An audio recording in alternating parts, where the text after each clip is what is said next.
Another thing, this series came out in '95. I think somebody said the series was, I could be wrong, was created, the series was created first and a manga came out of it, I think is what I was told. This didn't come from a manga. But anyway, it started in '95, which means the author had to be 40 at the time this came out, you would think? 35, 30? I'm going to say somewhere between 30 and 40, probably. Because typically you're not going to be 20 years old and get to write a series, right? Now, it could be different in Japan. I don't know. So I'm making a lot of assumptions here, but I'm assuming that they were around 30 to 40. People in that age group, they grew up getting news of Vietnam. Now, again, I don't know what other cultures were experiencing. Like maybe people in Germany or Russia or Bulgaria didn't give a shit about Vietnam. But I know that like Afghanistan was happening with Russia after Vietnam. Yeah, Afghanistan I think was late '70s, early '80s, if I remember right.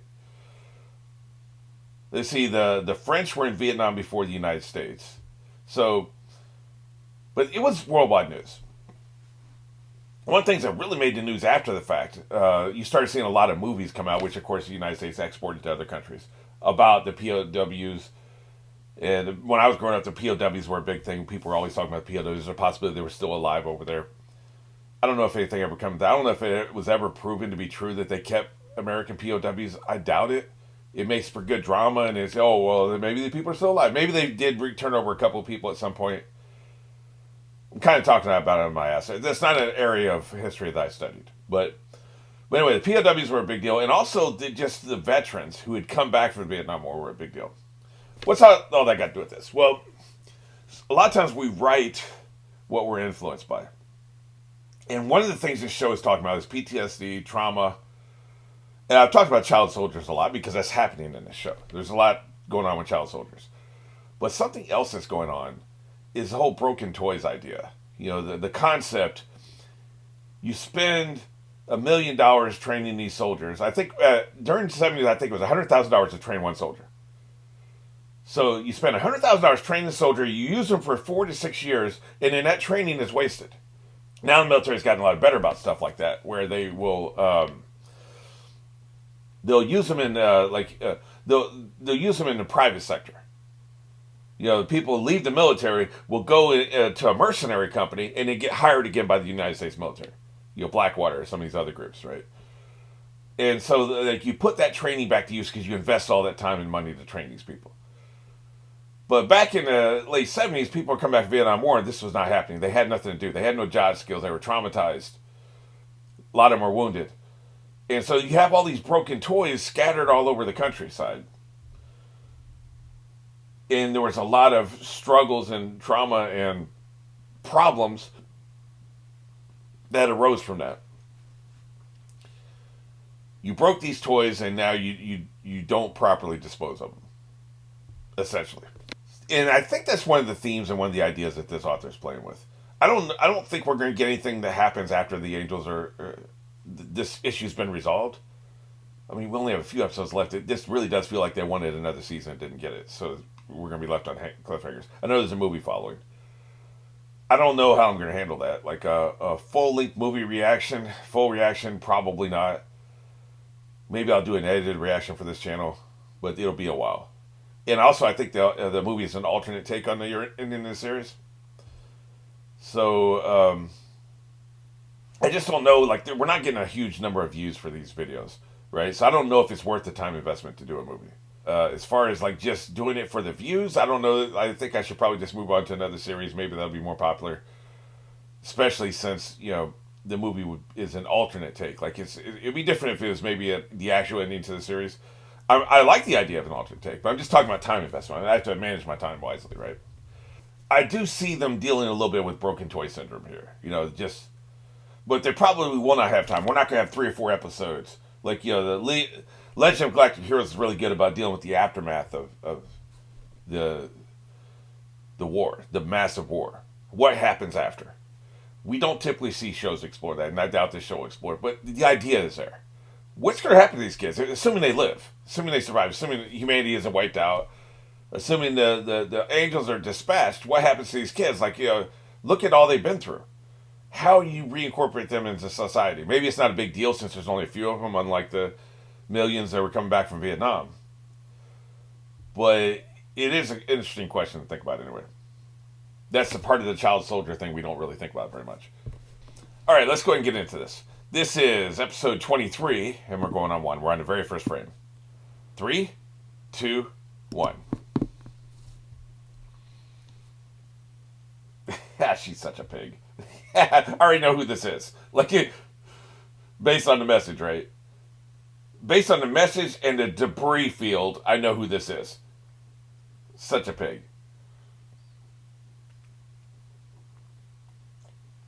How hard would it be to clean up your house, man? It'd take you 5 minutes. Just grab a garbage bag and throw everything in there, man. I'm not trying to obsess, but, we've heard the message before. She just listened to it again. Yeah, what a dick. How you gonna leave that to her, man? Even the penguin's stressed out. You come in, you die.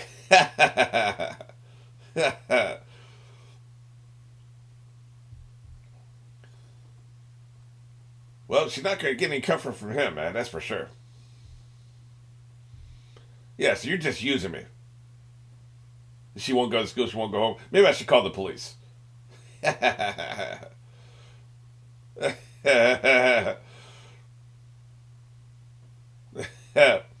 That's the only conversation we have. And she's just a user, is what she is.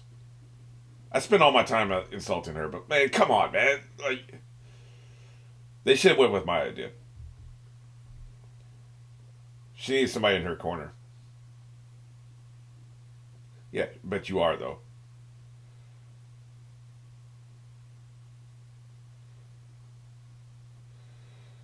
And you just can't handle it. Like I said before, I've talked about this. This is one of the biggest anime tropes. They just cannot handle failure. They have to be perfect. They have to win everything, or they're just crawling out a corner and they cry. I just want somebody who just bounces back, man. They eventually do. Like, it's part of the drama, right? But it's definitely a cliche of the genre. Maybe it's cultural. Like, in that culture, you're not allowed to move on past a failure unless you obsess over the failure, like, for a really long time. That actually kind of fits with what I know about Japanese culture. They don't handle failure very well. No, you have to be perfect.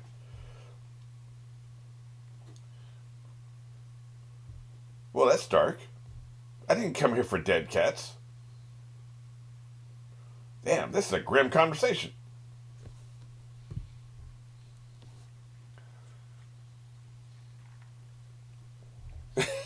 Yes, we got the idea. Thank you.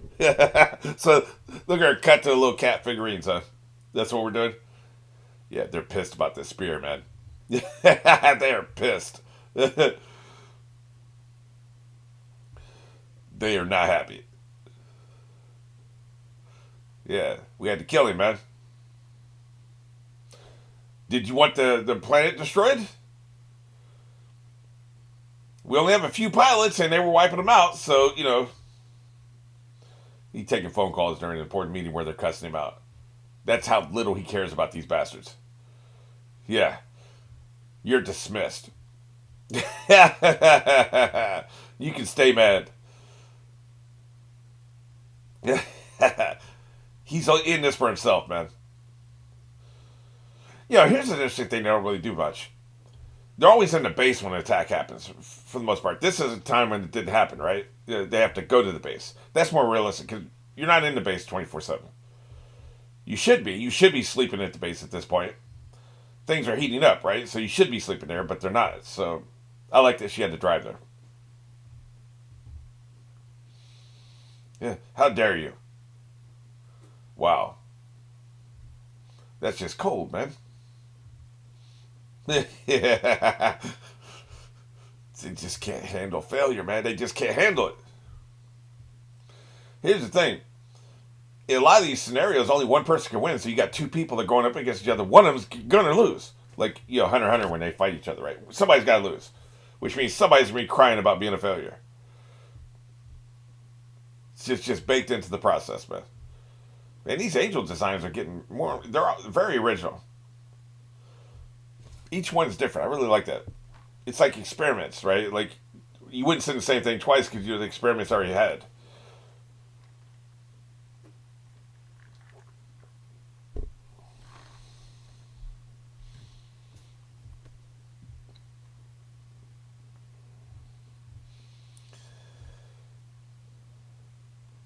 Just really cool designs. Like you said, it's a very strange shape. Yeah, let's see them where they're going with this. That feels safe. Yeah, feels like that was a dumb move. Is coming for that ass, man. Look at that.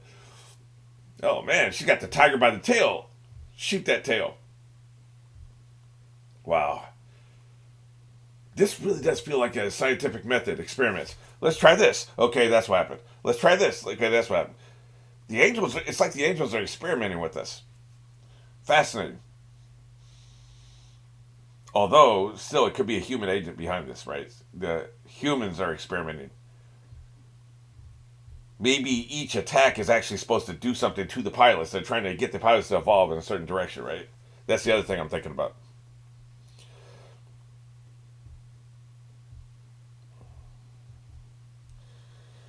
Jesus.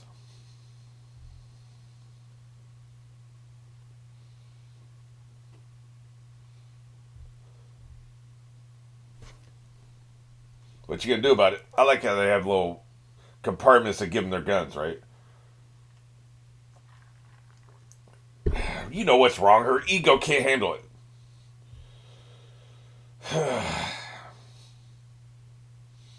Incompetence.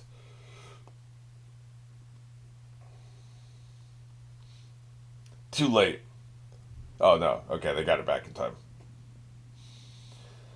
It doesn't help, by the way, that Asuka hates Rey.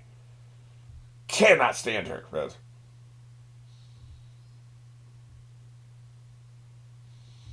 So, there's no ulterior motive here. If she dies up here, it's, great, right? So,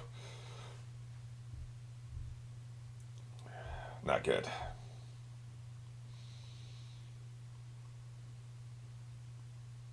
I like what they're doing with the sound design here.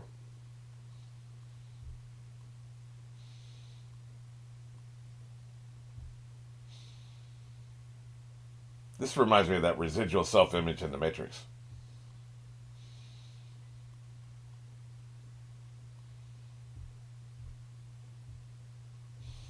Yeah, well, maybe you shouldn't have killed that woman.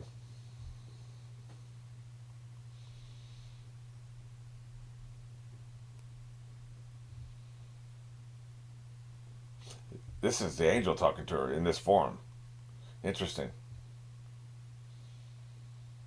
I really think the angels are trying to convert these pilots, recruit them in a way.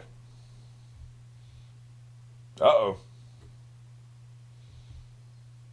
Meanwhile, she's getting that work. Get your ass out there. They need to just send him out at the beginning, man. You know what's up. I know they're afraid of him. I get it.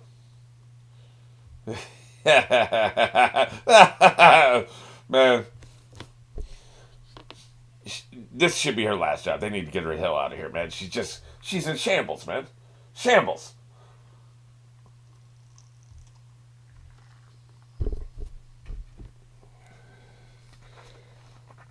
What you gonna do about this? I think he's got something for this.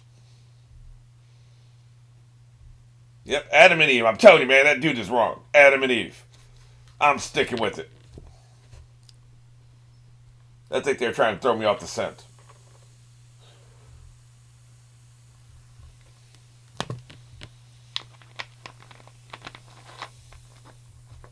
Yeah, she's resilient. I'll give her that. All three of them are. They got gumption. Oh, shit. I thought the sound went out. Crap. Jesus.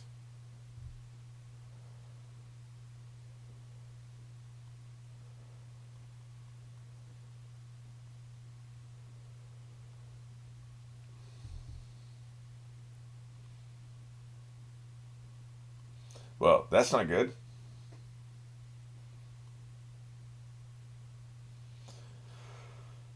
Is she dead?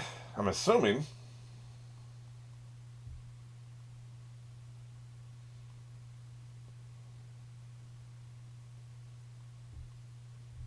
Okay, so maybe she's still out there. Those suits are tough. They can take a hit.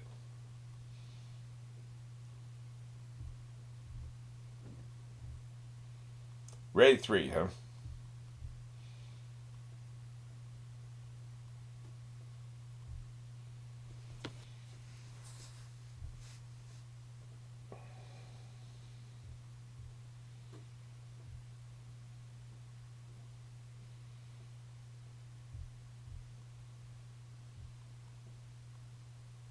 Jesus.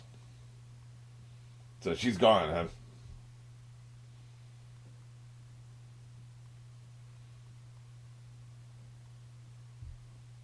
So there's one left, huh? Interesting. I think they were showing images of all the angels they've defeated so far.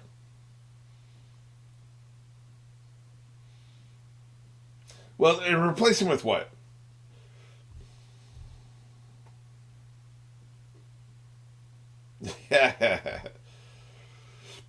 That's right. Sacrifice those lambs.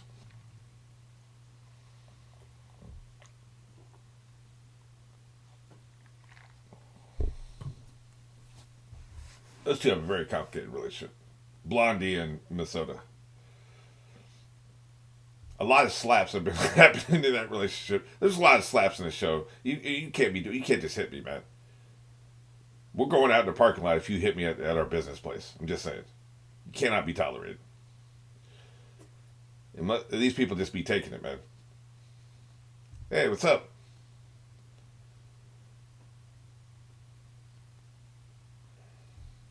Yep, times are hard.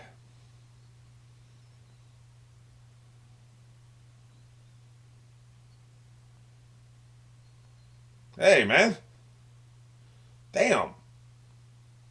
Severely damaged. He can't even take comfort. Damn. This is me when the Colts lose. Speaking of football.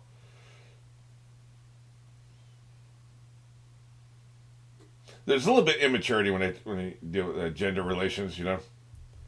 This is 95, this is a long time ago. Maybe he's scared of women. Nobody would say that these days. It has nothing to do with any of that, right? Like, it's about the trauma. But this was a long time ago. So, what are we talking about? Like, almost 30 years ago, this was written. So,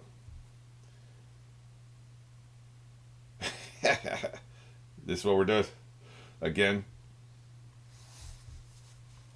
we got news.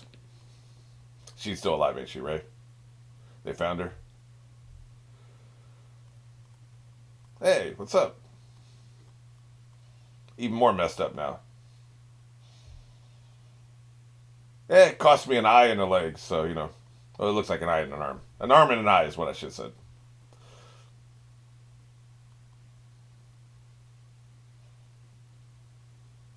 Hey, I did to save me. Yeah, she didn't know, man. Oh, she just don't remember. Okay.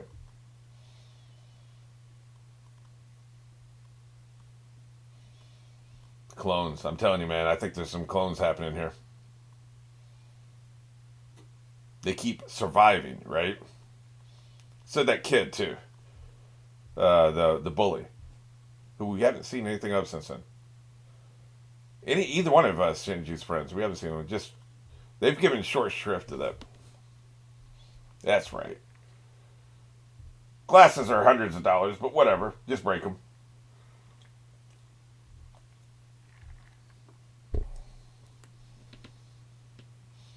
I definitely think cloning is somehow involved in this. There's just so much weird stuff happening.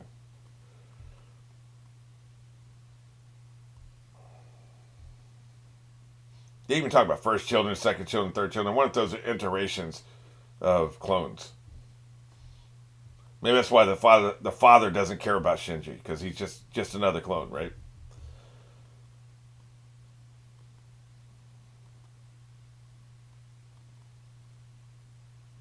Really? Is yeah? Well, gee, thanks. I thought what they were saying is maybe they're going to use her to replace her. She's the one that they have in mind, right?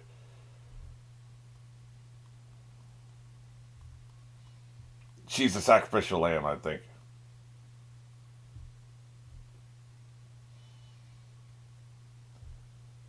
Was it necessary for me to be naked? Because I just don't feel like it was. Just one garbage bag. I'm begging you.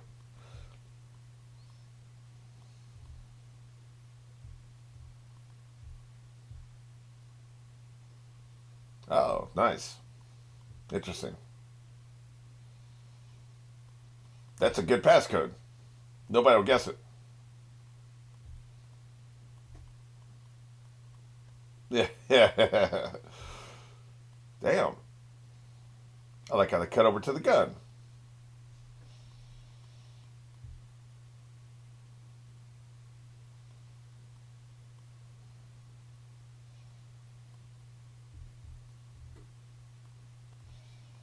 Let's use her a little more. So comforting. That one particular voice is an a-hole.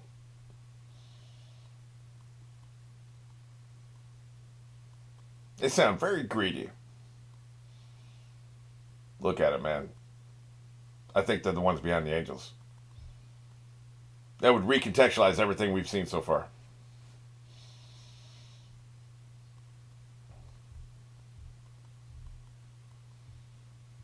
You need to get the hell out of there.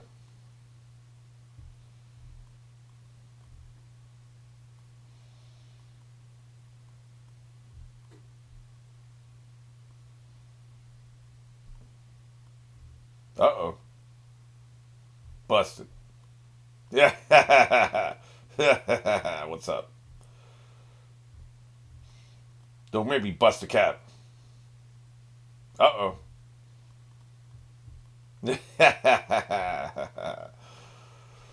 think we're about to get some damn answers. They better hurry, though. I don't think we have much time left in this episode. No, man. Not much at all.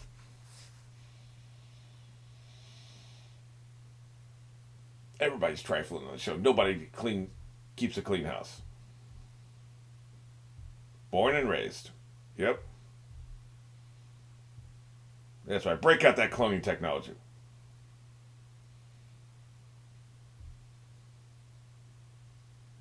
Yeah, but it's what I want to show you. Misato. I think I'm finally going to pronounce her name right at the end of the series.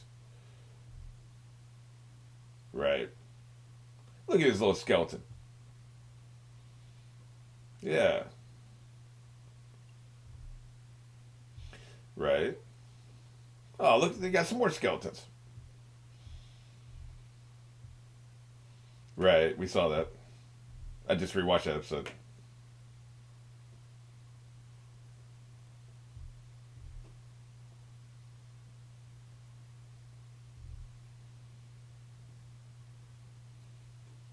Right.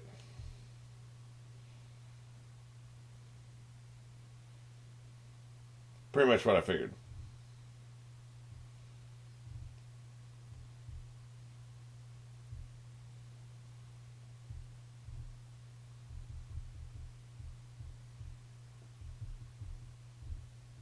Empty dummies.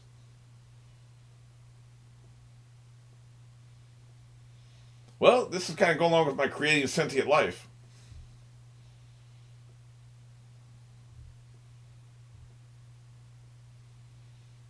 Interesting. Right. But have you created an afterlife? That's the other requirement.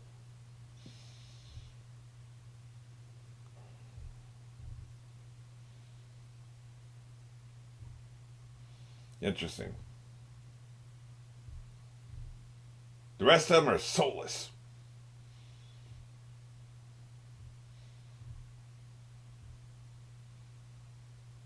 Ray shaped things. Hey, hate's a strong word. Well, that's not very nice.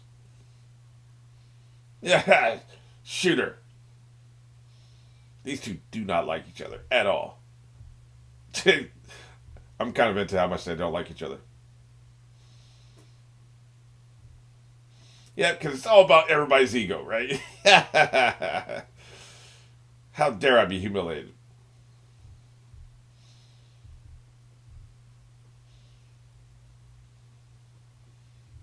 It's so good though, man. Like I said, it's all about the characterization.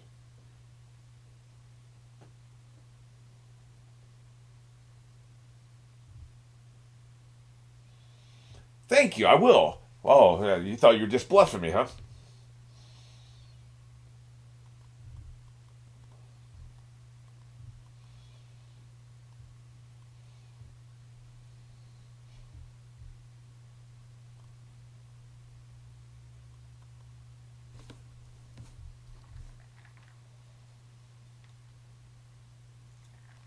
Again, spectacular voice acting. I think you are. Yeah, ultimately, like I said, it's about the characterization. The plot's very interesting. I love the mysteries. I love unboxing the mysteries and stuff. But it's really about the characterizations. Nobody here feels appreciated. Nobody feels respected. I just wonder, like, I always wonder what it was like with Dad on the. He was on a cruise, heavy cruiser in Vietnam War. They would do fire support. They sit out about 20 miles offshore, find a target, and blow it the fuck up with the guns, right, out of range. They never really, even if they took any fire, which would only happen a couple times, there's no danger of the ship sinking. They were not in danger. They were just applying the danger. They were the one who knocked, right? They were the danger. But it's still high pressure because if your targeting was off, your shells would hit your own troops. Friendly fire. Dad was terrified of this. He was actually in charge. He was a fire control technician, right? He was the one in charge of. He would say, "This bullet, this shell is going to hit the mark. It's not going to hit our people. It's going to hit the enemy. It's going to hit the target." He was the captain would call him and ask him, "We good to go? Can we unlock the guns?" And Dad was the only person who was able to overrule the captain when the captain would say fire. He'd be like, "We're not ready. We're not going to hit what we think we're going to hit." He was the only one who could do it. He was in charge of that. That's a lot of pressure. Because if the shells hit the wrong spot, you've killed your own people. Horrible to contemplate. Fortunately, it never happened to him. But he was meticulous, very careful. So I wonder, in that office, like you have a control center. He has his technicians. They're running the calculations. He's running the calculations. They have a computer. There's about four people with there. There's him and like four people, right? Is anybody in there worried about their ego? Like, how do I look? They don't respect me. I don't know. I don't know the answer. I never got the chance to ask him that. Like, if I'd watched this before, when he was alive, I would have asked him. I don't think so. I don't think they're worried about, does my mom love me? Does my boss respect me? Does the captain like me? Like, I think they were just focused on what they were doing. But they had years of training. Like, these are not people that they just came out of boot camp 2 weeks ago to get into this position to where you're risking lives of hundreds, maybe thousands of your own troops if the shell hits the wrong spot. They had 6 weeks boot camp, stationed in various places all over the world, and then you get the opportunity. This is one of the flagships of the fleet back then. The USS Newport News, heavy cruiser, right? Is one of the flagships. It was the tip of the spear of the U.S. Navy in Vietnam as far as fire control, right? The fire support. So the best of the best got stationed there. Nobody was, straight off the boat from boot camp in here. So they had years of training. Whatever issues they had either been resolved or they were getting their ass washed out, right? So maybe that's why. But there was a case, I've mentioned this before, so I won't go into the long detail, where this guy, the first time they had a successful mission, and he was a really religious guy, he was young, he hadn't been in the service very long. They just had a successful mission, and the casualty report came back, estimated, 1,500 casualties. Like they just killed 1,500 people, of the enemy. Like it was like a battalion or something. It was in this particular spot in an open field, and the spotter said, "Yeah, you hit right on it. You wiped them out. Probably there's about 2,000 people there. You probably got 1,500 of them dead immediately." And the assistant who had actually done the actual calculations at that particular time, right? Dad checked his calculation, but he's the one who actually did it. He broke. He had a nervous breakdown. He took one of these tools, I guess it was like a screwdriver or something, and was trying to pry open the control panel of his console where his computer and terminal stuff was. He just started prying it open, and he was drooling. He had drool coming. He had a 1,000-yard stare. He had drool come out of his mouth, and he's just trying to, and he's very religious, and he realized in that moment he was responsible for the death of 1,500 people, human beings. I know we're at war. I know they're the enemy, but his mind broke. He couldn't handle it. So that's a particular case. You talk about PTSD, man. He got a medical discharge from the Navy, right? Like he never spent another day in the Navy. I don't know how long he spent in a mental hospital, but it was a while, right, before they discharged him. So you have something like that. You don't have what's the kind of stuff we're seeing here, where it's like people are like, Mom never loved me anyway. Just go ahead and shoot me. But like I said, they don't have the levels of training. They don't have the amount of training. This has all been thrust upon them because we have a global catastrophe happening here. And she got elevated because of her mom. She probably didn't go through the proper channels and rise up through the ranks, So that's probably one of the issues here. And the other issue is then you have people working at cross purposes. When you're in the Navy, you don't have the captain's telling you one thing, and then the CIA is over here telling you to do something different in opposition to what the captain's telling you. You don't have people keeping secrets from each other. You're all supposed to be working together to save humanity. So this is interesting. Like this is like a whole nother level of pressure with half of the preparation I'm talking about.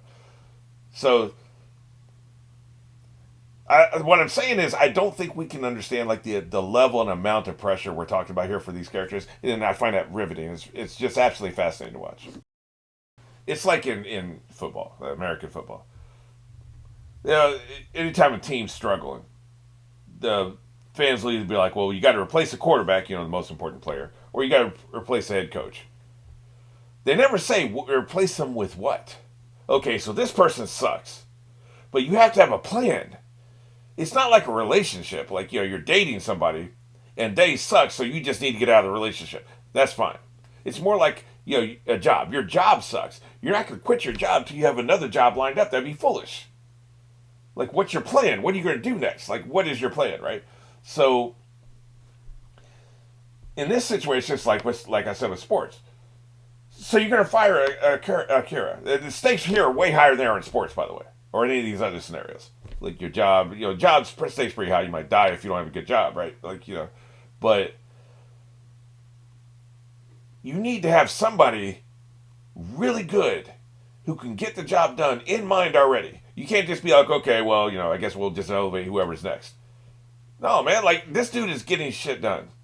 So who do you replace him with? You need to have already targeted this and figured this out. Like when you start not liking what he's doing, do a worldwide search. Okay, we need somebody who has the bureaucratic abilities, the mindset, the emotionality or lack thereof, most likely, processing power in his brain, knows how to delegate authority, knows when not to delegate authority. Like I said, all the skills there's a certain set of skills you need, right? You need to have this person research. Then you got to vet them. Are they loyal? Do they crumble under pressure? Are they going to cave? Do they have personal problems? Like maybe their wife has cancer, so they're not a good person, or their husband has cancer, or whatever, right? Like, completely vet them. Do this process for days or weeks. Have a couple interviews with them. What would you do in this scenario? What would you do in that scenario? Have all that lined up before you even think about firing him. They're just like, we don't like him. Get rid of him. Maybe they do have some in mind. I don't know, but I'm just saying, man, it's just ridiculous. Absolutely ridiculous, man. You got to have somebody in mind before you take this move. And I don't think these guys. I don't think they do. I just don't.